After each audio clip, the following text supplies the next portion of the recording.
girl in English class, what is funny? What is hilarious about my painful attempt to communicate in a language that is not even my own? See, this accent tells a story of survival. Tells how my mother tongue endured to this day, so I expect you treat my tongue with some respect. Every word, every syllable I utter comes from a riot within. My mouth is a babble between subconscious tongue, teeth, and vocal cord. So excuse you if my speech does not suit you. See, this speech comes from the slaughterhouse I call a mouth. See, my mouth is a battlefield. A clash of unyielding cultures, warring for dominance. See, my tongue is a traumatized survivor. Lost in this alien fluency. See, this accent is how I find my way home. How I say "idp" without biting my tongue. See, my tongue is forever at war with itself. Forever fighting to decolonize itself. Fighting to lose and regain itself all at the same time. So cut me some slack. I will not be ashamed nor refrain from saying my name. And no, I will not apologize for my mother's legacy. For there is no dignity in denying my identity. So to the girl in English class,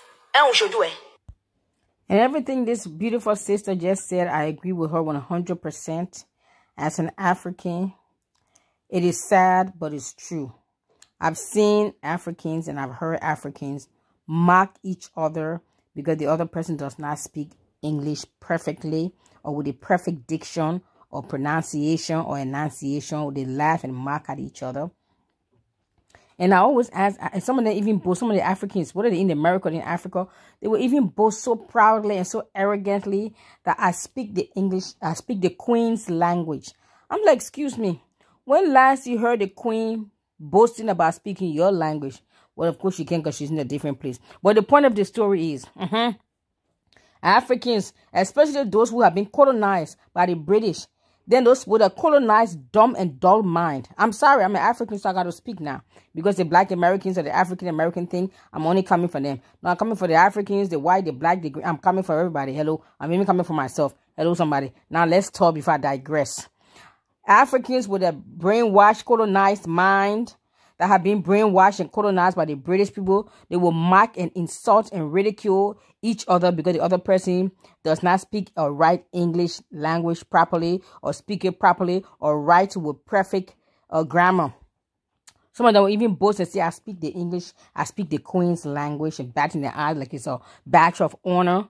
And when last you heard the Queen or anybody from the colonized country, British, UK, when last you ever heard them, you ever hear a white man in the UK boasting and bragging that I speak Swahili perfectly, I speak Yoruba perfectly, I speak Igbo perfectly, I speak Basa, Kru, those are all different tribes, Hausa, I speak it perfectly. You never hear the colonizer boasting and bragging of how perfectly they speak our languages or our language.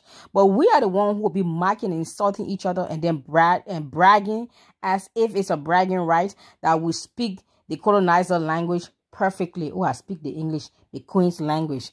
Let's hear the Queen speaking your language, or let's hear the Queens and her children and great-grandchildren, whoever left behind.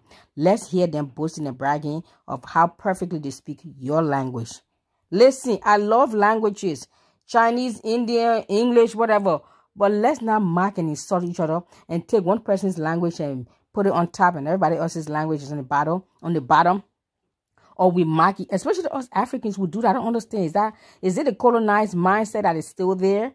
I love Chinese, Indian, Yoruba, Swahili, Basa, Kru, Pele, what else? Hindu, Hindi, whatever all the languages, Spanish, Italian, Hebrew, Greek. I have nothing against languages. I love all language, tongues, and tribes. I love different cultures and food. What I have a problem with is to take one person's culture or language or food and lord it over everyone else's and make it as if it's superior. That's what I have a problem with. This is your girl Dagnet. What's up?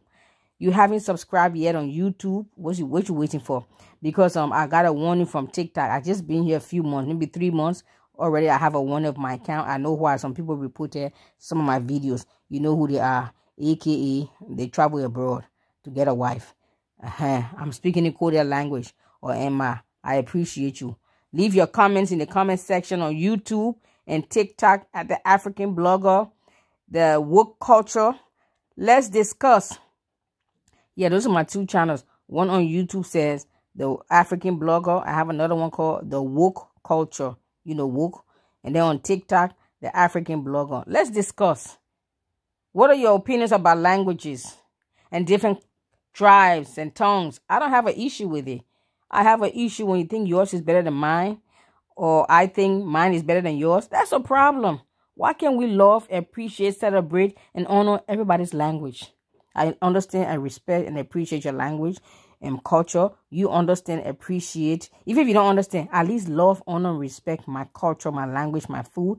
And likewise, I do the same thing for you. What is wrong with that? Why somebody always has to put, they want to put theirs above and make everybody else like below? What is that mindset? It has to change. Are we not all human beings? Or are some people subhumans and you are the superhuman? What's up with that? Thank you very much.